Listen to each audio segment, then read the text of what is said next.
আমি আছি সিঙ্গাপুর একটা ব্লক বাসার নিচে যে কত সুন্দর পরিবেশ, মানে বাচ্চারা খেলাধুলা করার জন্য যে দারুণ একটা পরিবেশ থাকে, মানে পার্কের সিস্টেম মতো। এটাই আপনাদের সাথে শেয়ার করি। ম্যাক্সিমাম আপনার ব্লক বাসার মধ্যেই এরকম সিস্টেমগুলো থাকে। চলেন আমি আপনাদেরকে একটু দেখাই।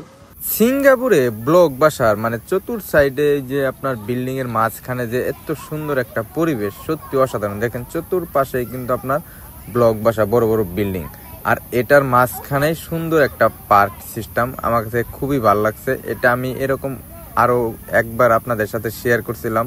মানে আমি ভাবলাম যে আমার নতুন মোবাইল দিয়ে একটু ভিডিও করে আপনাদেরকে দেখাই। দেখেন এখানে বাচ্চারা খেলাধুলা করে, মানে দেখেন চতুর সাইডে আপনার মনে করেন যে বড় বড় বিল্ডিং, মাঝখানে এরকম পার্ক সিস্টেম, বাচ্চারা সাইকেল নিয়ে ঘুরে, মানে কি একটা অবস্থা, মানে সত্যি অসাধারণ। আর পিছনে ওই যে একটা আয়োজনে যে একটা ঘর দেখতেছেন ডেকোরেশন করে রাখছে, এটার মতো যত রকমের আয়োজন হয়, মানে এই বিল্ডিং এ যত রকমের মানুষের অনুষ্ঠান হয় ওখানে প্রোগ্রাম গুলো করে।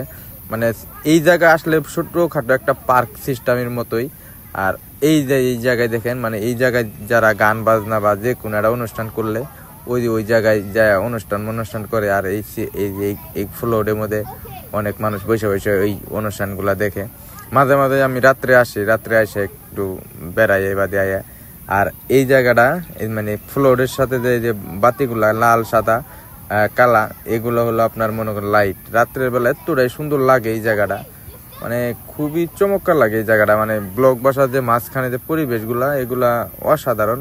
জিম করার জন্য মনে করেন অনেক জায়গা আছে, বাচ্চারা খেলাধুলা করার জন্য, দৌড়ানোর জন্য একটা রাস্তা আছে। দেখতে পাচ্ছেন কত সুন্দর। সত্যি আমার কাছে এই ভিডিওটা করার উদ্দেশ্য হইলো যে এই জায়গাটা আমি সবসময় সময় কাটাই, তাই ভাবলাম যে এই জায়গাটাও আপনাদের সাথে একটু শেয়ার করি। তেমন কিছু না, ভিডিওটা যদি ভালো লাগে অবশ্যই একটা লাইক শেয়ার করে পাশে থাকবেন। ধন্যবাদ। আর সিঙ্গাপুর সম্পর্কে জানতে চাইলে অবশ্যই একটা কমেন্ট করবেন।